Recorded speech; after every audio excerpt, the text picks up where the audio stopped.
Stay Reloaded, man. It's your boy 3-Letter, man. Subscribe to the channel. Follow me on Twitter, Instagram. You see where to follow your boy at. Hit the like button also. I appreciate that.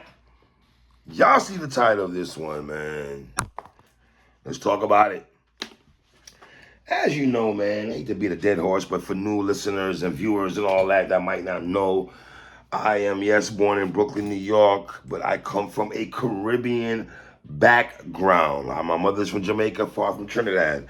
So when you grow up in a Caribbean household, being a Yankee, quote unquote, right, you do instill the cultural vibes that the Caribbean culture that they pass on to you, even though you're a Yankee to the Caribbean people then, right? So, quick story. I remember when I was a youngin', man, I used to go to Reggae Sunsplash in Jamaica. Moms would have me outside till like 8 o'clock in the morning in a tent, like laying down with a blanket, mosquitoes biting me up and everything. Jamaican mosquitoes a little different, right? Seeing Third World, The Yellow Man, Peter Tosh. I come from that era, right? And obviously, living in a Caribbean household, reggae, reggae is I love reggae. I love dance. So I say this all the time. As much as I love hip hop music, I always enjoy going to a dance hall club. The vibes are always good. There's not really no drama in there, man. Niggas just want to bun a spliff, wind up some gallem, and just catch a vibe. And that's basically what you do when you go to a reggae club, right? You be in your own world, drinking Guinness, and handling your 1-2. Obviously Bob Marley, is one of the godfathers of reggae. If you want to go in that bag, obviously that's not even ifs, ands, or buts about that. I go down to Beres Hammond. I mean, I still listen to Beres Hammond to this day, right? But really is when I started going outside and understanding the reggae culture is when Stone Love, right, Rockers and stuff like that, right? And I come from the Beanie Man, Bounty Killer, Merciless, Baby Sham, Tanta Metro and all that. So I come from that, living in Brooklyn, Eastern Parkway, and respectfully, even though I got my Trini side, I like reggae more than Calypso. Respectfully, I just do, man. I like reggae more than Calypso. Shout out to Machel Montana and all that, but I lean more to my Jamaican side in terms of the food. I love Pilares and roti and them thing there, man, but I can't, I just like Jamaican food, man, right? And going to Jamaica throughout the years and growing up in the culture and everything like that, you grow up to really enjoy reggae music. And, when Mavado and Bounty Killer, Bounty Killer, because in the Caribbean culture, it's almost like, who's your father, who bust you, who put you on type ish, right? Who handed the baton to you, right?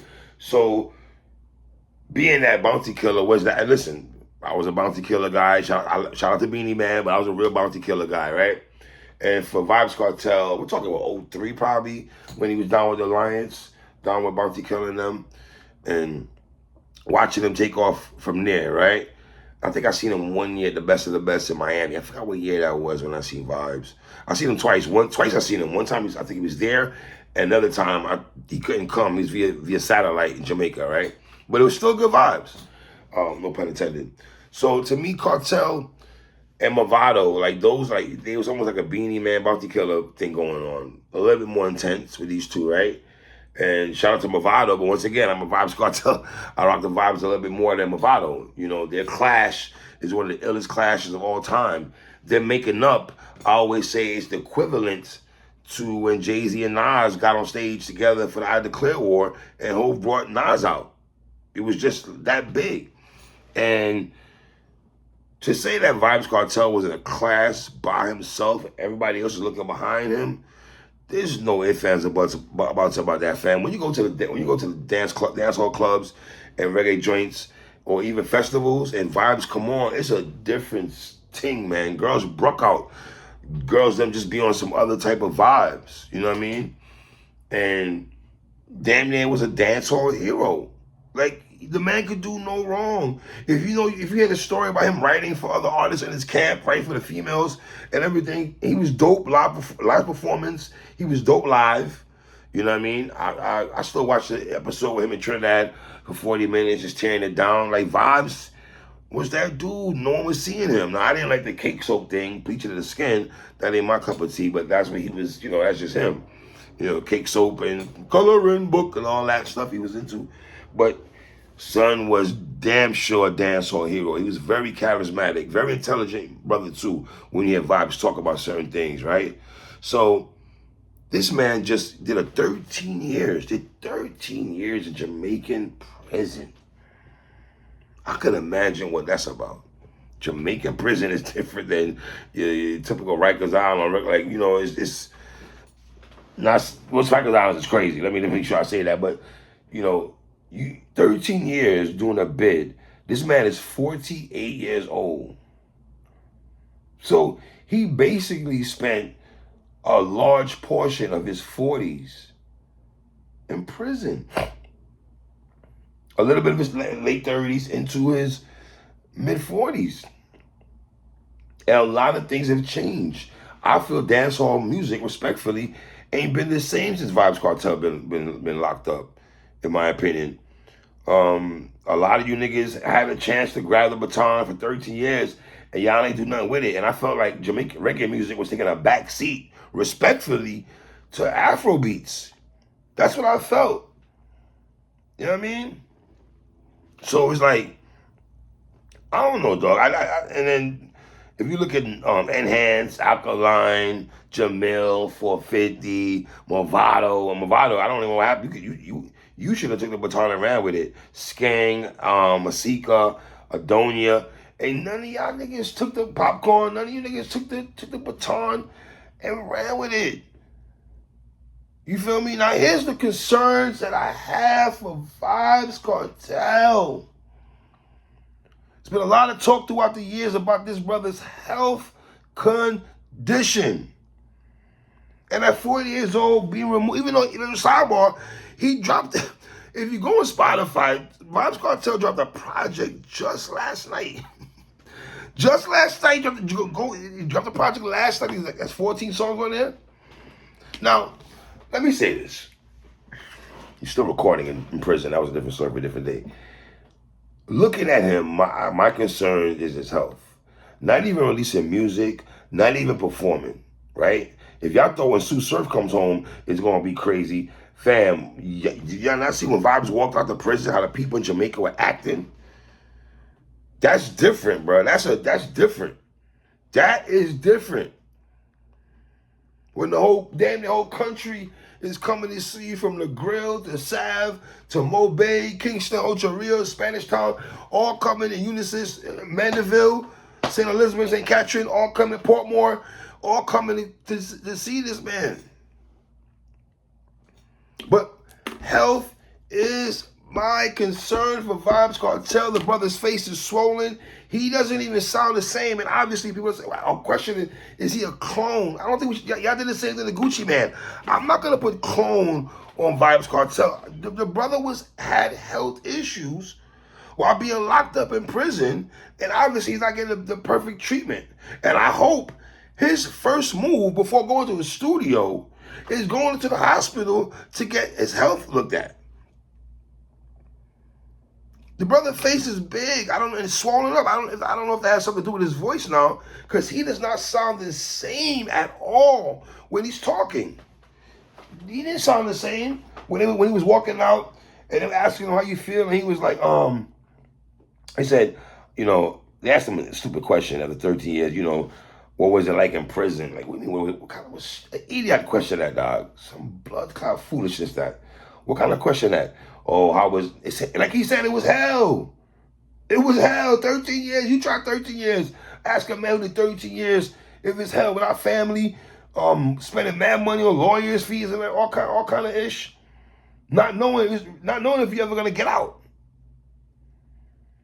So before people run to, we want Kartel to do music. Yes, we do. Yes, we want to see him perform, because we know his first performance is yo, fam. But let's get his health right first, people. Jamaica, slow down. Let's get this man's health right first. Let's get the health right first. He can't perform and do nothing. before he's checked and see that he's good. That should be people's first concern, is that man's health issues. Shout out to Spice and everybody going crazy. Listen, and Drake out there with this stupid, with the cartel shit on. Drake, why do you make them stupid ass faces? Like what?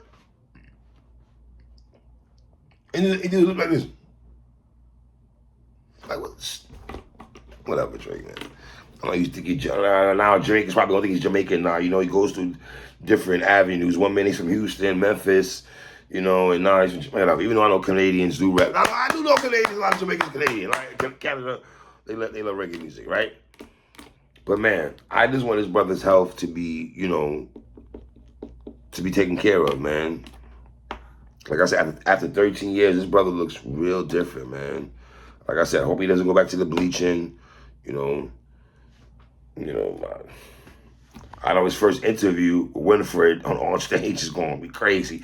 I know Winfred's probably going to be the first one to get that interview and everything, man. So, you know, and then on the flip side, let me say this. People are saying that, you know, they're celebrating that Vybz Kartel is home. But then you got on the flip side of people saying this man he got arrested. He was in prison for 13 years for killing someone. And people are celebrating this man. So you're going to have some people saying that, man, y'all really do celebrate a man just because you love his music and his aura after he killed somebody. Where's the love for his family? Because I remember on the internet, it was, I don't think it was the Lizards, people themselves, his mom, somebody's mom was crying and stuff on the internet years ago and stuff, right? And we heard all the horror stories we heard all the voicemails that Vybz had, and you hear the background, and them talking about them chop up the men, and somewhere funeral home, and he's all kind of wildish, man. So you don't know. I just hope Vybz keeps his nose clean. I know he's not with Shorty no more. He might have what wife name now? Some look at what name that? I forgot where she's from and stuff like that. But can she cook? Can she cook some Jamaican food? Can she cook some bammy? Can she make some fried plantain, fried dumpling, Johnny cakes? We don't know. Can she hold down Cartel with the food?